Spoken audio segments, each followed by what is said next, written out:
La historia oficial ha mantenido oculta la verdad desde el origen de los tiempos, negando la intervención externa en la creación del ser humano. Las grandes construcciones megalíticas que aún siguen en pie, restos arqueológicos con miles de años de antigüedad, son la muestra de la tecnología de un pasado mucho más avanzado que la tecnología actual.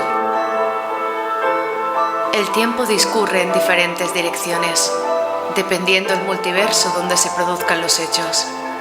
Existen tantos futuros posibles como cambios se realicen en el pasado. El ser humano está despertando la conciencia cósmica y la élite oscura lo sabe y hará todo lo posible por evitar su despertar. Buscará la manera de tener al ser humano bajo su total control, para lo cual no escatimará esfuerzos en provocar guerras, conflictos, pandemias. Creará nuevos virus que les permitirá asustar a la población. El miedo es el arma más eficaz para controlarla. Y lo saben. Pero el universo busca el equilibrio, y las fuerzas de la luz siempre están en guardia para contrarrestar los ataques de la oscuridad.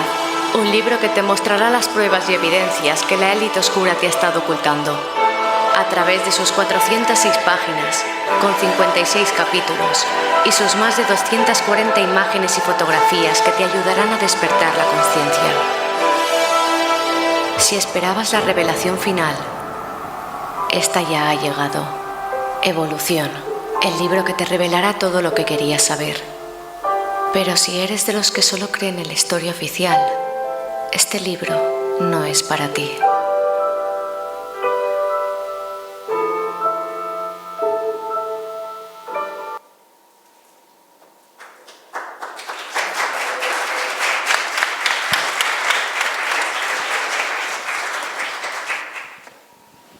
Bien, buenas tardes, bona tarda a tothom i benvinguts.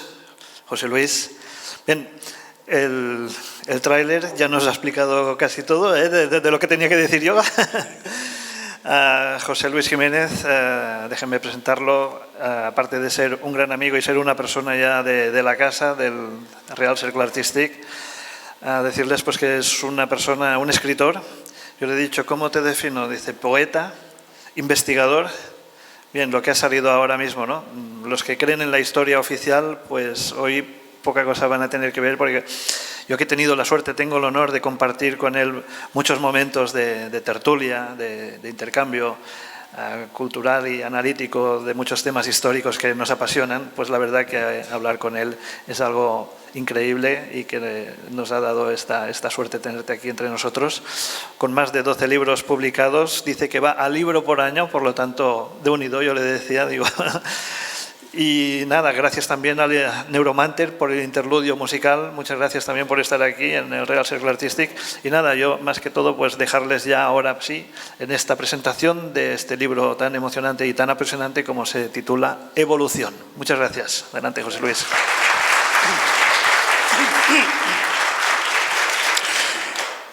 Yo quiero dar las gracias en primer lugar al Real Cercle Artístic de Barcelona y en la figura de su director, José Félix, porque este es un lugar muy especial, como os habréis dado cuenta, maravillosamente especial. No en vano está en Barcelona desde el año 1881 y en el año 1916 fue el rey Alfonso XIII quien le dio la categoría de Real Cercle.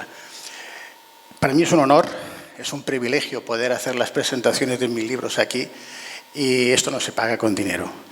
Así que quiero dar las gracias con la figura del director. Por favor, les pido un aplauso para él. No hay más. Y un aplauso muy grande para todos vosotros, porque os quiero agradecer que estéis aquí, porque sin vosotros esto no tendría sentido, no tendría razón de ser. Así que sin más dilación voy a daros un pequeño rollo que espero que os guste. Gracias a Monse también. Ahí estaba aquí, perdón. Es que ella es la culpable casi siempre de todo esto porque le encantan estos temas y me dice, José Luis, a ver si nos hablas de esto o del otro. Para mí es un placer, sobre todo también con Monse, que es la esposa y la codirectora del Real Cercle. Muchas gracias.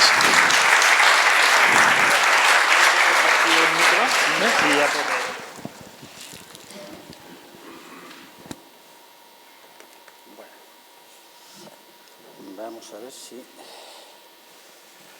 ¿Ya funciona? ¿Ya está? Bien. Bueno, habéis visto, voy a sentarme porque si podré mover, habéis visto unas imágenes que mi amigo José Francisco, Neuromanter, nos ha ido mostrando mientras escuchábamos su magnífica música. Esas fotografías están relacionadas con la temática del libro, que ahora vamos a ver algunas también, algunas fotografías. De hecho, va a ser la forma que voy a utilizar para hacer esta narración de un tema que es muy extenso, que no lo podría abarcar con el tiempo que disponemos, por lo cual voy a ir un poco rápido en ese sentido, pero que luego al final cualquier duda que tengáis me podréis preguntar, que evidentemente os voy a responder, siempre que la sepa la respuesta, claro está. Y deciros, bueno, como ha apuntado ahora el director José Félix, este libro es para personas despiertas. Yo creo que todas las personas que estáis aquí estáis despiertas, si no, no estaríais. Porque como dice el título final, ¿no?, el subtítulo, si tú solo crees en las informaciones o en la historia oficial, en lo que nos cuentan en las televisiones oficiales, en los medios oficiales, etcétera, solo crees en eso, pues estás dormido. Realmente esa no es la verdad. Sabemos que nos mienten, nos manipulan, nos dicen las verdades a medias y lo estamos viendo todos los días. Pero es que esto ocurre desde hace no cientos, miles de años. Y desde el inicio nos han estado mintiendo para que la humanidad, el público en general, no conozca la verdad y por lo tanto no sepa realmente el poder que tiene, quién es o quiénes somos, por qué estamos aquí y a dónde vamos. Quieren tenernos como si fuéramos un animal de granja.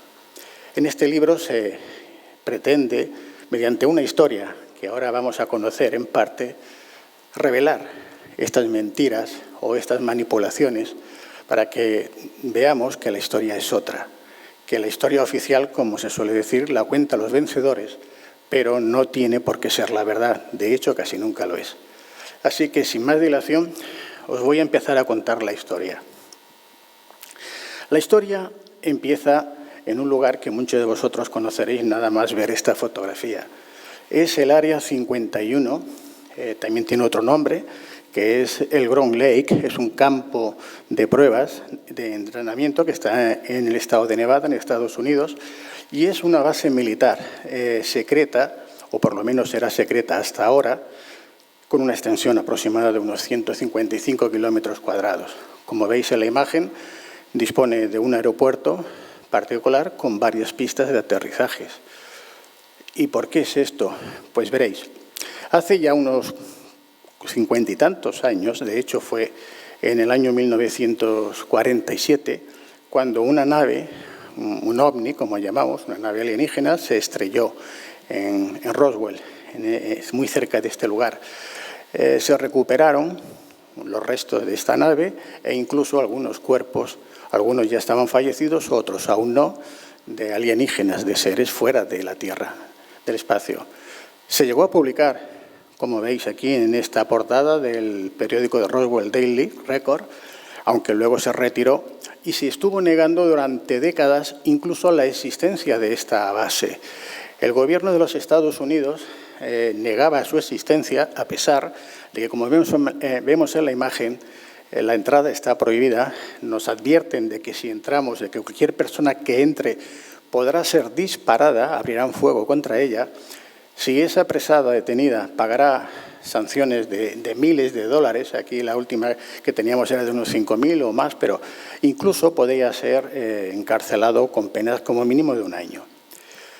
Pues bien, en este lugar es donde va a comenzar la historia que se narra en este libro y que nos sirve de hilo para entender todo lo que va a suceder. Hay una convocatoria en las redes sociales, sobre todo en Facebook, que se lleva a cabo en el año 2019. En esta convocatoria acuden o responden a ella más de 2 millones de personas. Tanta es la afluencia de público que dice que va a acudir a esta convocatoria para el día 20 de septiembre del año 2019 a las 3 de la mañana, que el gobierno de los Estados Unidos se ve obligado a hacer un manifiesto público advirtiendo a las personas que vayan a acudir que van a defender la seguridad de las instalaciones con el ejército y que, bueno, que cada cual se atenga a las consecuencias. Aún así, van a acudir cientos, centenares de personas. Antes os he enseñado por aquí alguna imagen. Creo que por aquí habéis visto, aquí hay unas decenas de personas. Estas son imágenes reales, captadas con cámara.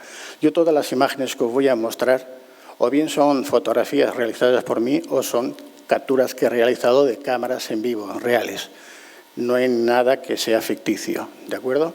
Bien, estas personas se presentan, incluso el ejército, como vemos, detienen a unas cuantas personas, algunos pequeños altercados, y es aquí, este día, a esta hora en concreto, cuando una entidad, un ser que estaba, vamos a decir, no sé si decir prisionero exactamente, pero que estaba allí cautivo, escapa. Y escapa con la ayuda de otras personas que han contactado por ella por otro medio, que no es el normal y el natural, y permitidme que no os destripe todo el libro, toda la trama, porque si no, pues ya no compraríais el libro ni lo leeríais.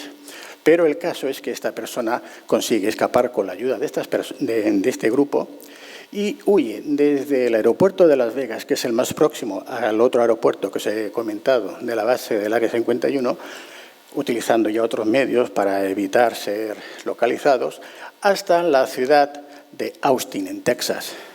En Austin, que ya veis, atraviesa prácticamente todos los Estados Unidos.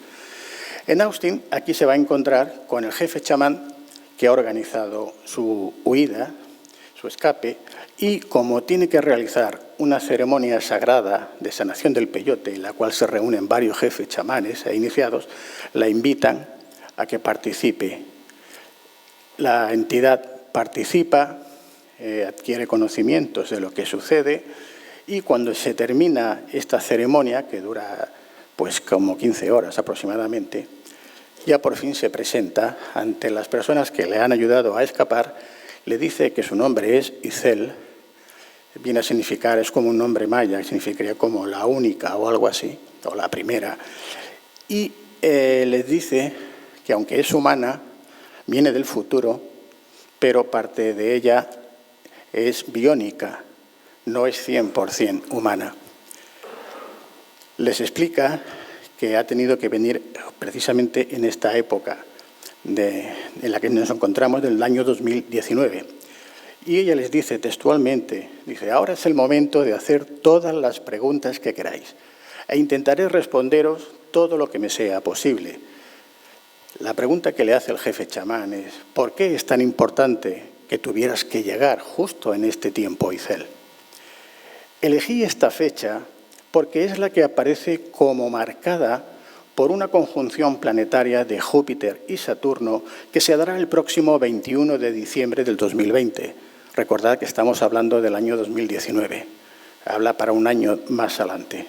Y a la que le llamaréis la estrella de Belén, por la similitud con la que sucedió hace más de 2026 años atrás, con el nacimiento del avatar Jesús de Nazaret, una efeméride astronómica que se produce de forma irregular. La anterior fue en el año 1226 y la siguiente será el 15 de marzo del 2080, ya que después no sucederá hasta el año 2400. Sin embargo, dichas efemérides siempre han marcado un momento clave en la historia de la humanidad. En esta ocasión, marcará el origen de la pandemia del coronavirus, llamada COVID-19. Tenía que llegar antes de que se propagase dicha pandemia, para alertar a los despiertos, ya que los dormidos lo están porque no quieren despertar. Bien, a partir de aquí, se realizan toda una serie de preguntas a Itzel, porque si ella viene del futuro, sabe lo que ha pasado, lo que va a pasar, y tiene otros conocimientos porque tiene acceso a un registro, a una base de datos que abarca miles de años atrás, pues piensan, porque hay otras personas científicas como ellas, que es el momento de hacerle preguntas. Así que las primeras preguntas tienen que ver con el origen de la humanidad. Ella les explica que a pesar de que se cree en nuestra era, en nuestro tiempo, que el hombre desciende directamente del mono, del chimpancé, que no es así, sino que hubo una intervención externa a partir del homínido, el Homo erectus, por unos seres llegados del espacio exterior, a los que se les conoce con el nombre de Anunnaki. Anunnaki es una palabra que viene a significar los que del cielo bajaron a la tierra. Las imágenes que estamos viendo ahora correspondería con estos dioses Anunnakis que son del panteón sumerio. Vemos que incluso los representan con alas y con unos aparatos extraños, porque en aquella época todo lo que venía del cielo, como volaba, pues había que ponerle alas. No entendían que se pudiese volar con alguna nave, con algún elemento más pesado que el aire. Por eso siempre se representan con alas. Bueno, además, añade ella que toda esta información ya la tenemos. Lo que pasa es que, como hemos dicho antes, se ha mantenido oculta hasta hace muy poco tiempo y no todo el mundo ha tenido acceso. Todo esto lo encontramos en las tablillas sumerias encontradas en la biblioteca de Asurbanipal, en Nínive, en el siglo pasado, y uno de estos asiriólogos más importantes fue Samuel Kramer o también Zacarías Sitchin, quien con sus libros tradujeron gran parte de estas tablillas y dieron a conocer a la humanidad lo que ahí se contaba. Bueno, no solamente hace referencia a todo esto que os estoy diciendo, que por supuesto en el libro está con mucho más detalle de lo que yo ahora os digo, sino que les dijo que actualmente aún podíamos encontrar evidencias, pruebas de estas civilizaciones, vamos a decir, antediluvianas, en restos arqueológicos. Y empezó a hablar de Egipto. Hizo alusión a la Gran Pirámide o a la pirámide de Keops que tenemos en imagen, cómo se construyó, para qué servía, que por cierto no tiene nada que ver con las tumbas, como dicen la arqueología oficial. En el propio Egipto nos habla del templo de Hathor, de la diosa Hathor en Déndera, donde en su sala hipóstila, que es la que hemos visto ahora mismo, existen grabados geoglíficos donde nos cuentan cuándo sucede el diluvio universal, cómo se hunde lo que se conocía entonces como el continente de la Atlántida, y cómo llegan hasta lo que ahora es Egipto. Y esto además lo encontramos en este templo, en lo que se conoce como el zodiaco de Déndera, que es lo que tenemos en la imagen.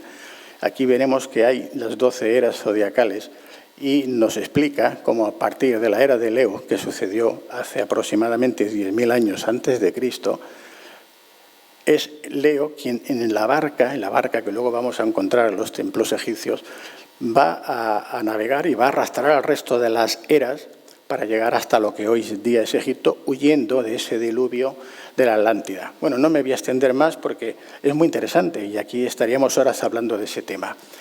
Sigue explicándoles y dice, bueno, y en Sudamérica también tenemos muchos restos arqueológicos. En Perú, por ejemplo, empieza a mencionar Machu Picchu con las construcciones que hay, Sacsayhuamán en Cuzco, donde vemos las grandes moles, construcciones megalíticas, piedras de cientos de toneladas que están encajadas unas con otras, con ángulos diferentes, que no cabe ni siquiera una hoja de un cuchillo.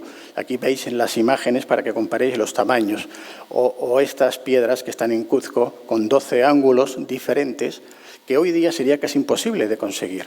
O en la zona de Ollantaytambo, que es una montaña a 2.800 metros de altura, que están estas rocas que vemos de 180 toneladas, que están con ángulos de 90 grados perfectos y que según la arqueología oficial están talladas a mano con una piedra del tamaño de una naranja, porque no conocían el hierro. Ni tenían animales de carga, ni usaban la rueda, ni siquiera hay una carretera ni un camino por donde subirlas, porque las canteras más próximas están a 30 kilómetros y hay que atravesar todo el valle del río Wilcanota que está al fondo. En fin, que son cosas tan evidentes que se extraña cómo el público en general desconoce todo esto. Y es que hay una ocultación, hay una manipulación de la información, como ya sabemos todos. Desde aquí nos traslada al lugar cercano de Tiahuanaco, en Bolivia, donde tenemos este templo de Calasasaya, que tiene una antigüedad también de más de 15.000 años antediluviano Y a pesar de que la arqueología oficial insiste en que no, que era más reciente, no saben decir tampoco. Lo cierto es que cuando llegaron los conquistadores españoles y preguntaron quién había construido aquello, los indígenas de allá les contestaron que eso los habían hecho los dioses hacía 13.000 o 14.000 años. Y eso está escrito, hay constancia de todo ello. Bueno, pues en este lugar, aquí veis alguna de estas cabezas, que se llaman cabezas clavas, hay 176, lo que se conoce como el palacete subterráneo, que es un lugar que está a como 2 metros o 3 debajo del nivel de la tierra, y hay 176 razas distintas, entre las que podemos encontrar la célebre ya fisonomía o la cabeza de este alienígena que llamamos gris, que tiene la cabeza grande, ojos negros, saltones. Bueno, pues está aquí, ¿no? Dices, ¿qué pintan aquí, no? Estos ETs. Bueno, tenemos aquí la imagen del monolito Bennett, que se conoce así por el descubridor, de más de 7 metros de altura con 20 toneladas de peso, que muestra la imagen de uno de estos dioses. O luego tenemos un portal, luego hablaremos de los portales dimensionales. Este lugar que tenemos está muy cerca dentro de este conjunto arqueológico, es la Puerta del Sol, se llama así por la forma que tiene, y aquí en la parte superior vemos esta figura que representaría al dios Viracocha, el cual encontraréis toda la información también en el libro, que tenéis una imagen, representa a uno de estos seres llegados del espacio, con toda una serie de instrumentación, lógicamente que no tiene nada que ver con la época en la que nos dicen que se construyó esto. Y bueno, ya en la parte de atrás de esta puerta, donde luego en otras construcciones vamos a ver que tienen otro tipo de utilidad. Una utilidad que no se imaginaban hasta que este hombre, Artur Poznański, que era un paleontólogo, antropólogo, arqueólogo, militar, ingeniero, a este hombre creo no le faltaba de nada.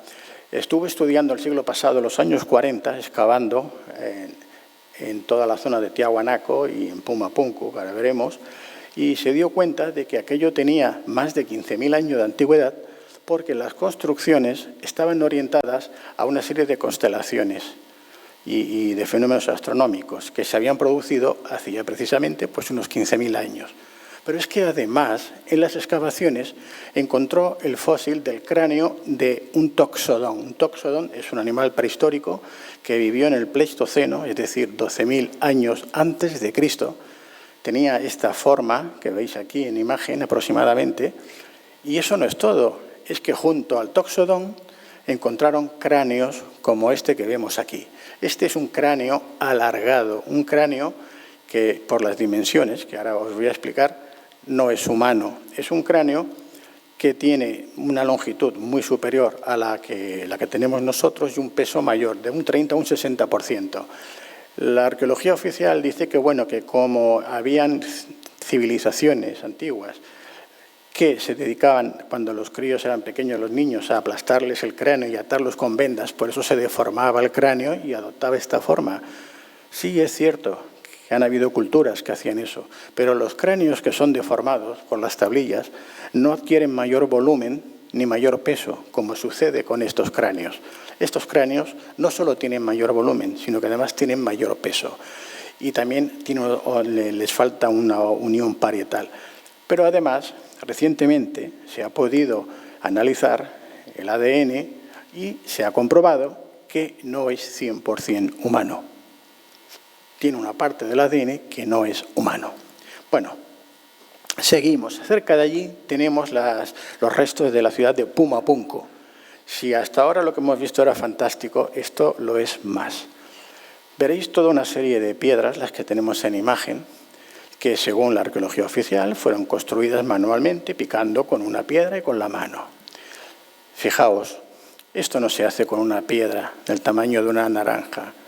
Son moldes, son piedras fabricadas artificialmente.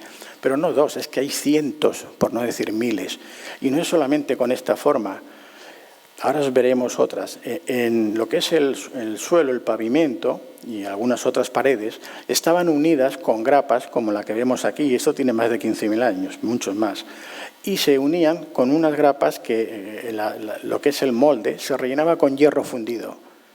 Estamos hablando de una época que no conocían el hierro, pero es que además era hierro fundido en el lugar, en el sitio, lo cual tenían que disponer de una tecnología, es decir, de una fragua móvil, algo impensable, ¿no?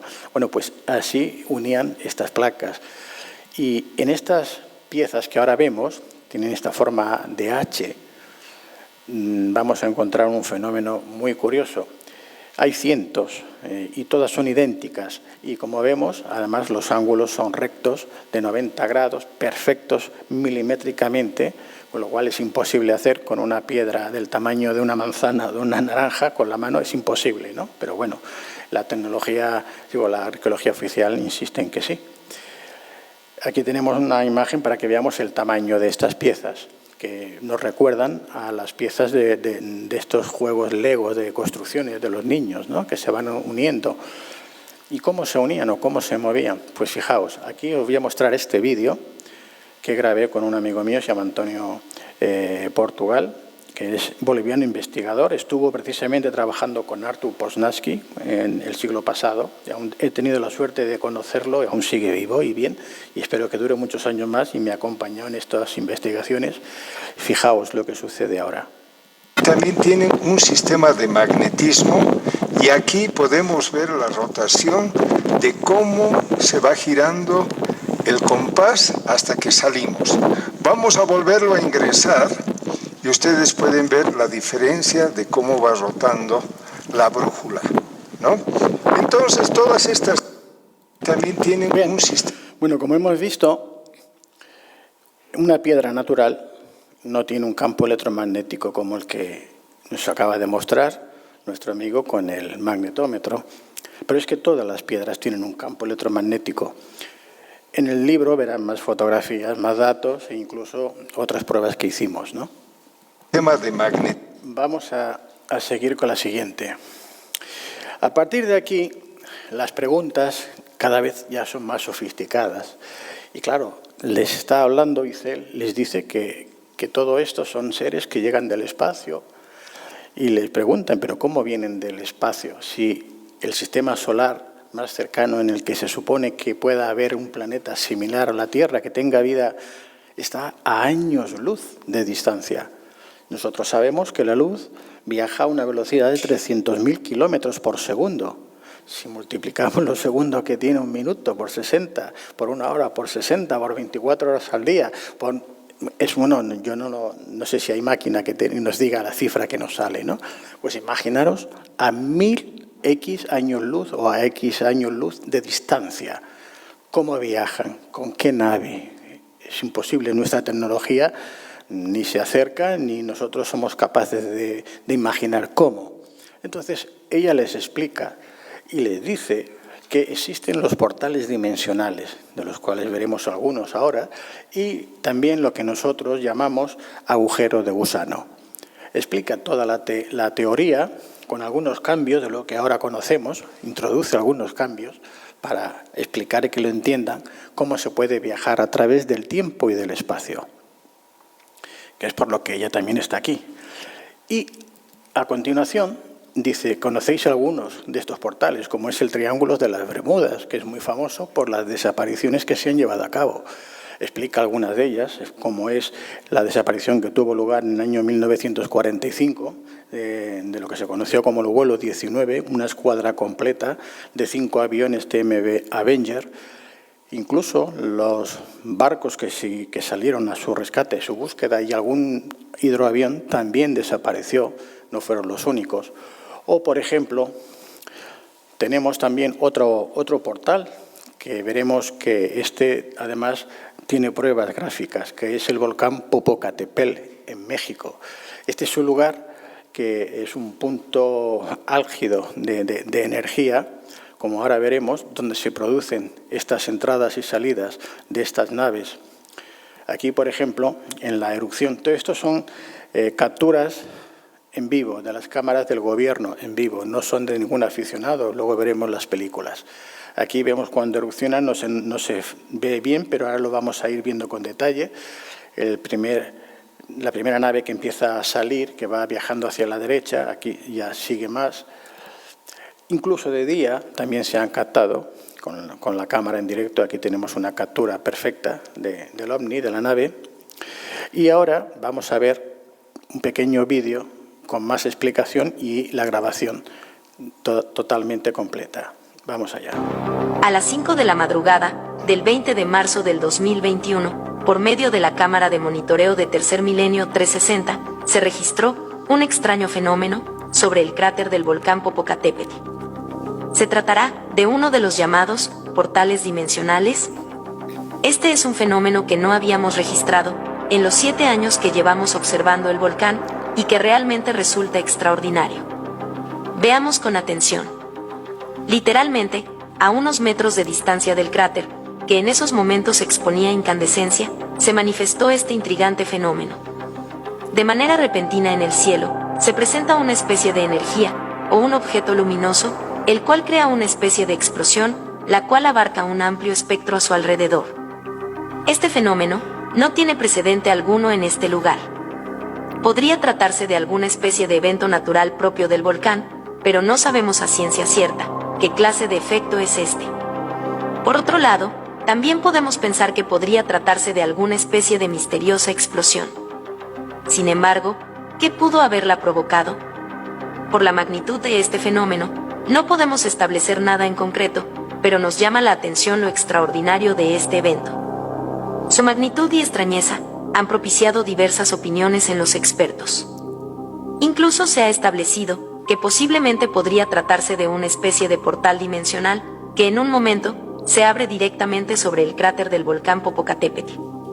En el año de 1996, el equipo de Tercer Milenio acompañó a científicos de la Universidad de Bergen, de Noruega, quienes con equipo avanzado lograron establecer que la zona del volcán es una de las que presenta mayor actividad magnética en el mundo. Una verdadera anomalía con la cual no se habían encontrado en su investigación en todo el orbe.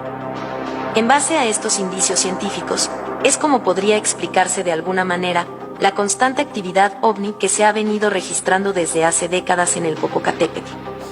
Ahora, con esta nueva evidencia, podría tomar sentido la teoría de que esta zona, con la enorme carga magnética que presenta, podría tratarse de un portal en el cual los visitantes logran la proeza de viajar a través del universo, alterando el tiempo y el espacio. Tercer Milenio 360. Bien, hemos visto aquí cómo las cámaras no mienten, no engañan, ¿no?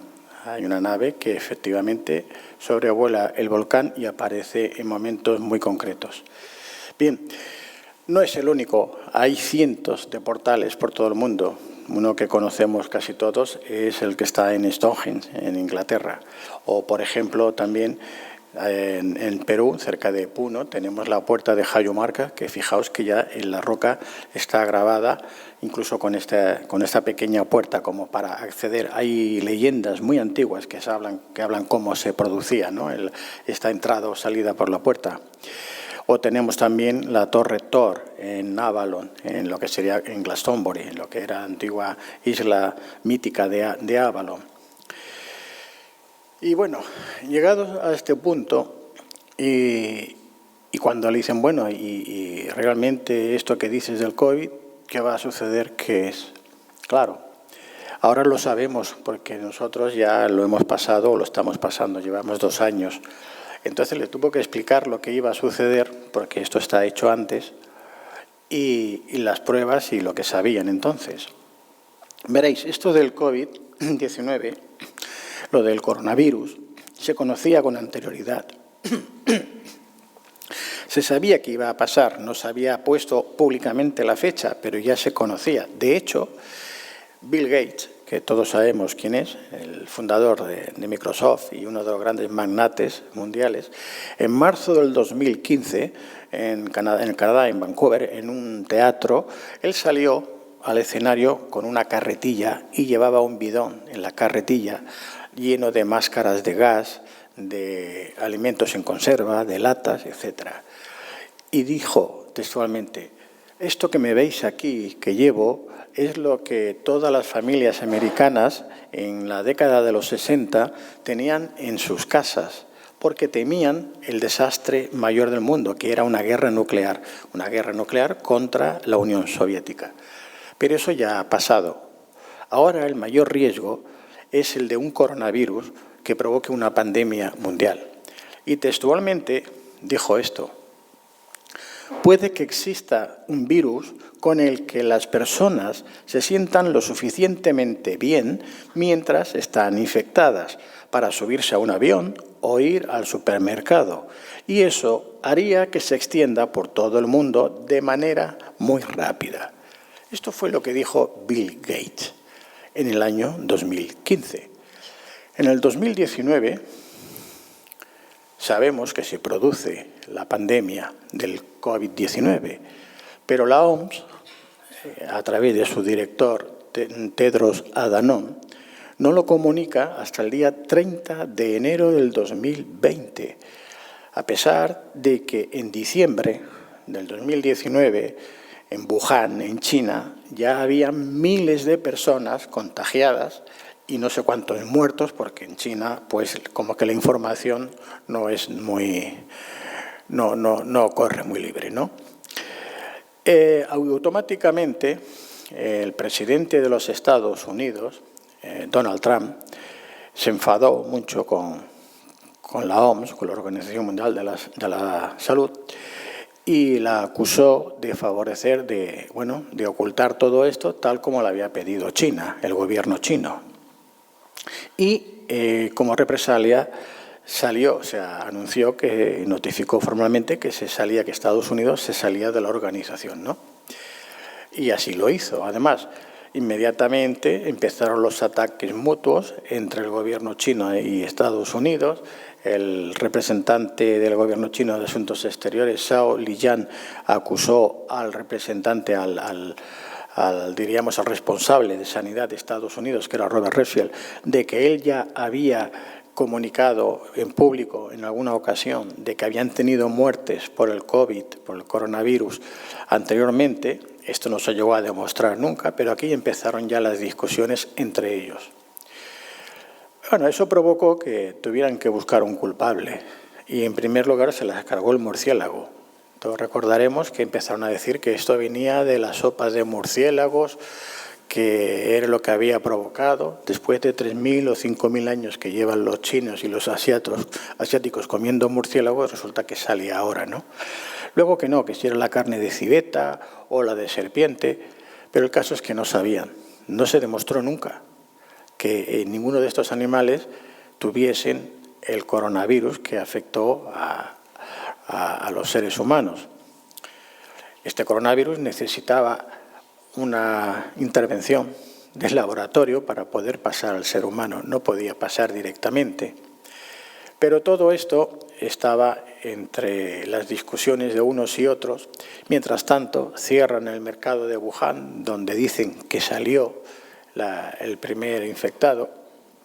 Pero lo que no dicen nadie es que en el mes de octubre de ese año 2019, en Wuhan, se celebraron los Juegos Mundiales Olímpicos Militares y que en estos Juegos Mundiales Olímpicos Militares ya salieron varios soldados, bastantes, infectados con una enfermedad o con los síntomas que se asemejaban mucho al COVID. Pero esto se ocultó, como se siguió ocultando después, que esto lo supimos 2 años después, creo que fue en el 2021, en mayo del 2021, que 3 empleados, 3 virólogos del laboratorio de Wuhan, que es donde se realizan los experimentos con este tipo de coronavirus, habían sido contagiados y habían sido ingresados en el hospital de Wuhan con el COVID-19. Pero esto lo supimos 2 años después y casi de refilón. Casi nadie se ha enterado porque los medios, no todos los medios lo publicaron, ¿no? Bueno, entre tanto, veíamos por las televisiones, por las prensas, por todas partes, cientos de miles de muertos, miles de fallecidos que eran quemados en la calle para evitar el contagio. Bueno, todo esto provocó entre el público en general miedo, pánico, terror. Este era el escenario que se buscaba, este era el escenario que se necesitaba para instaurar el nuevo orden mundial.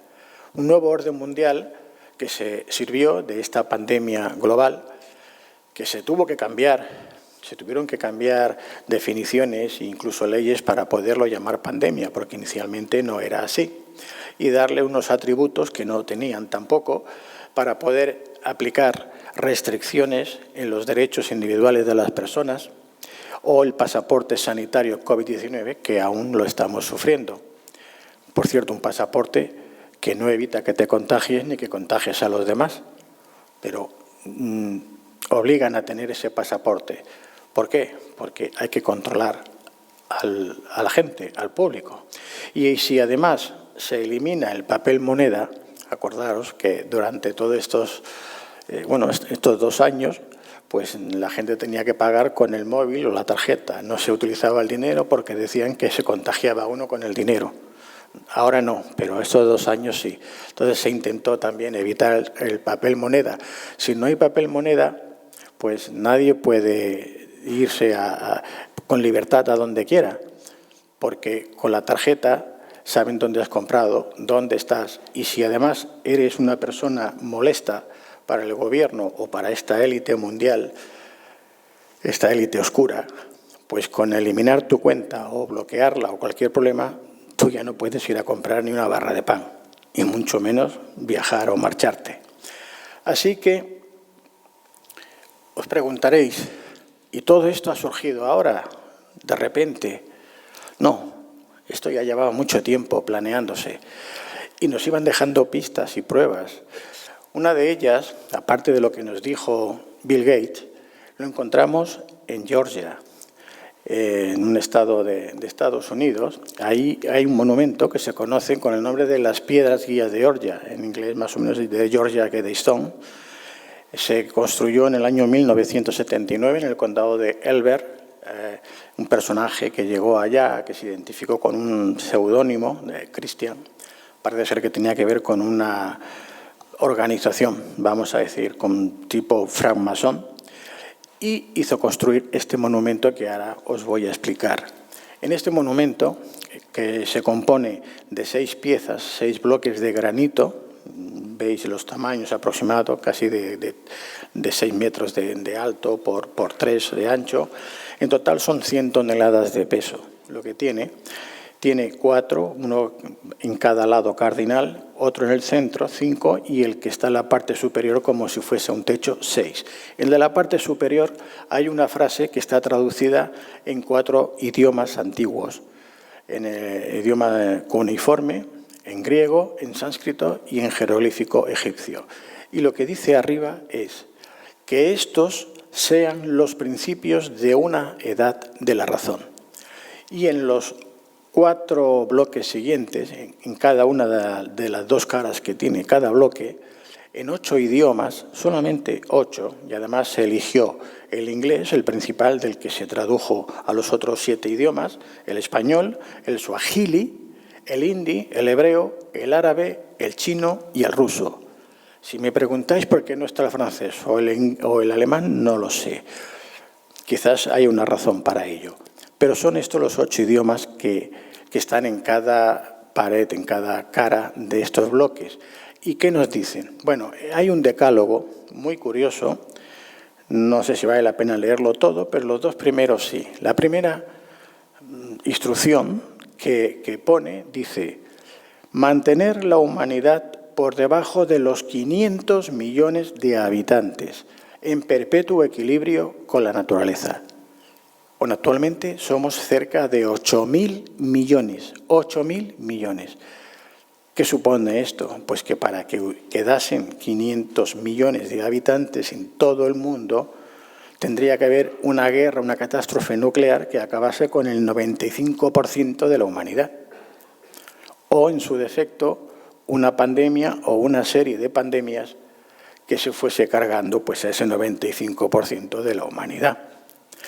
Además, continúa, porque es un decálogo, son 10 instrucciones, y dice: guiar la reproducción sabiamente, mejorando la buena salud y la diversidad. Nos está hablando de la eugénesis, es decir, de que a través de los laboratorios, de la intervención en los fetos, etcétera, bueno, elegir cómo tiene que ser la persona que tiene que nacer, etcétera, etcétera. Bueno, yo no os voy a seguir ya explicando, aunque en el libro vais a tener todas las explicaciones, detalles y los análisis, pero para que veáis que esto ya viene de atrás. ¿Pero cuánto de atrás viene esto? Bueno, pues ahora vais a ver a este personaje que todos lo reconoceréis. Era John Fitzgerald Kennedy, presidente de los Estados Unidos. John Fitzgerald Kennedy fue asesinado, como todos sabéis. ¿Pero por qué fue asesinado? Veréis, en el año 1961, en concreto un 27 de abril de ese año en Nueva York, en un discurso que hizo ante la Asociación Estadounidense de Editores de Periódicos, él dijo que existía otro gobierno en las sombras, que no era él el que mandaba, el que gobernaba, que había otro gobierno en las sombras que con malas artes, por decirlo así, hacía lo que querían, ¿no? Y textualmente dijo lo siguiente: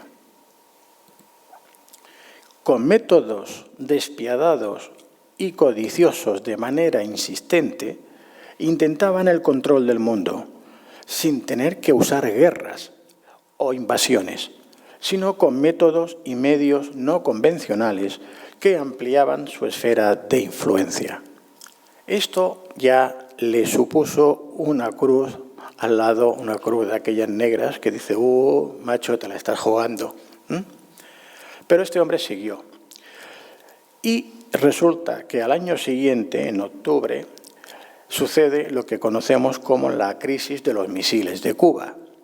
La crisis de los misiles de Cuba fue una crisis entre Estados Unidos y la Unión Soviética que duró desde el 16 al 28 de octubre del año 1962.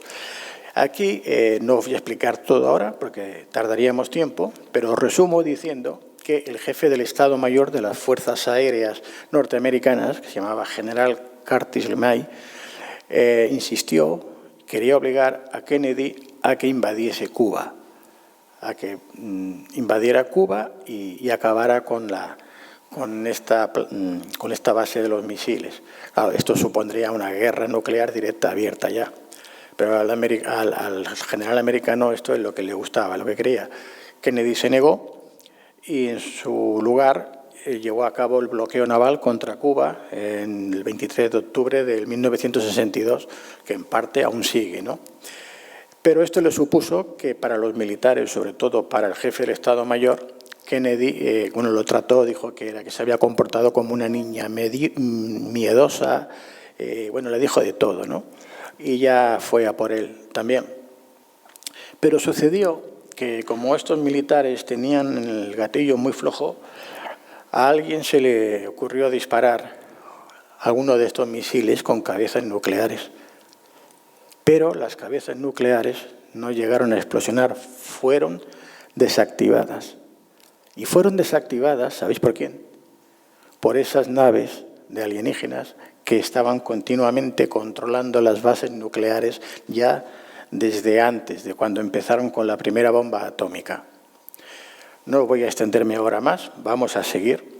El 28 de octubre de 1962, visto lo que sucedía, el líder soviético de entonces, que era Nikita Khrushchev, aceptó retirar los misiles con ojivas nucleares del territorio de la isla de Cuba y se dio por finalizada la crisis de los misiles. Pero Kennedy siguió, insistió y, como sabía que los soviéticos, después de lo sucedido, no se iban a quedar tranquilos ni quietos, recordad que estamos hablando en la Guerra Fría, que Alemania estaba dividida en dos, la parte oriental que controlaban la URSS, los soviéticos, y la parte libre, que era la parte occidental.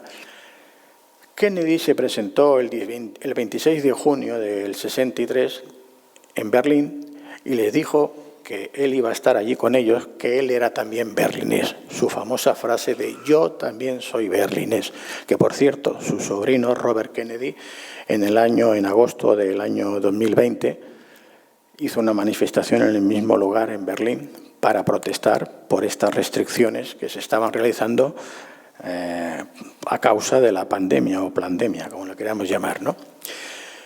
Bueno, pues esto ya fue la gota que colmó el vaso y dijeron, hasta aquí has llegado, macho. Así que meses después, el 22 de noviembre del 63, Kennedy fue asesinado en Dallas. Y cuando fue asesinado Kennedy en Dallas, el jefe de policía de Dallas era el jefe chamán que había ayudado a huir a nuestra protagonista.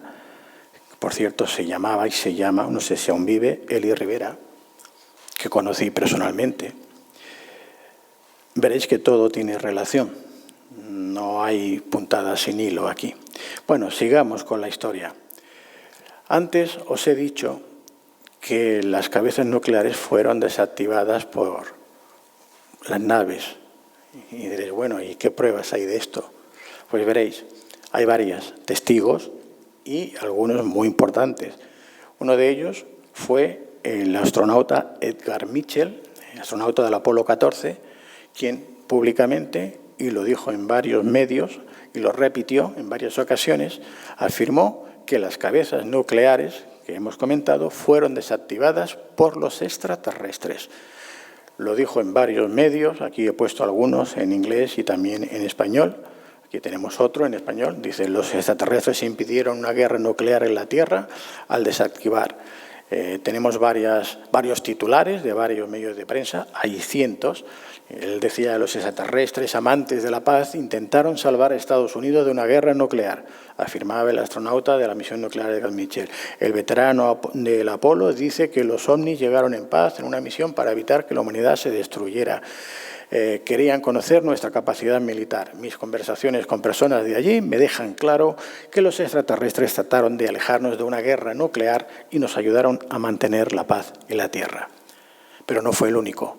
Han sido decenas de militares de alta graduación e incluso actuales. Uno de ellos es Luis Elizondo, que hasta hace poco era responsable y era jefe del Pentágono del Servicio de Inteligencia.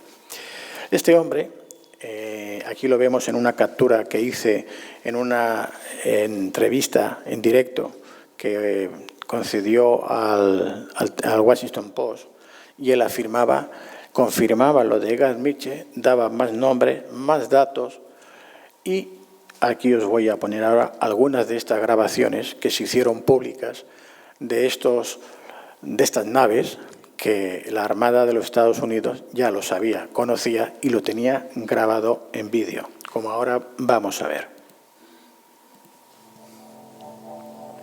Esta es una grabación desde un barco, un navío. Este triángulo que vemos moverse es una nave.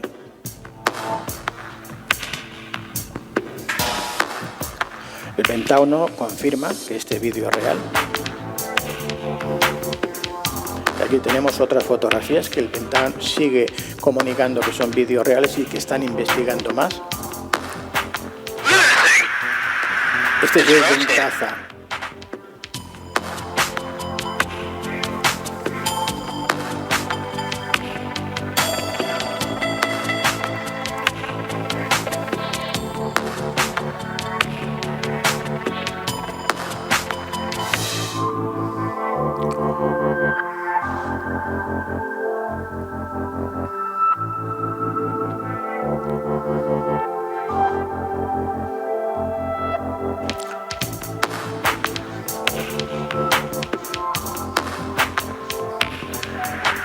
There's a whole fleet of them. Look on the ASA. My gosh. They're all going against the wind. The wind's 120 knots from the west.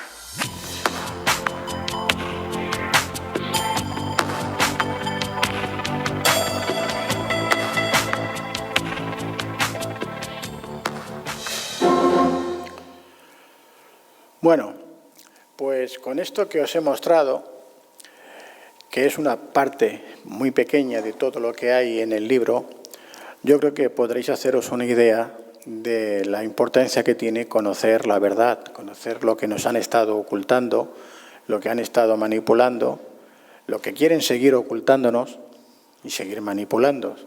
Y de alguna forma va a depender de todos nosotros si realmente queremos despertar y no queremos ser tratados como animales de granja, que es lo que esta élite oscura pretende. y pretende desde hace ya mucho tiempo.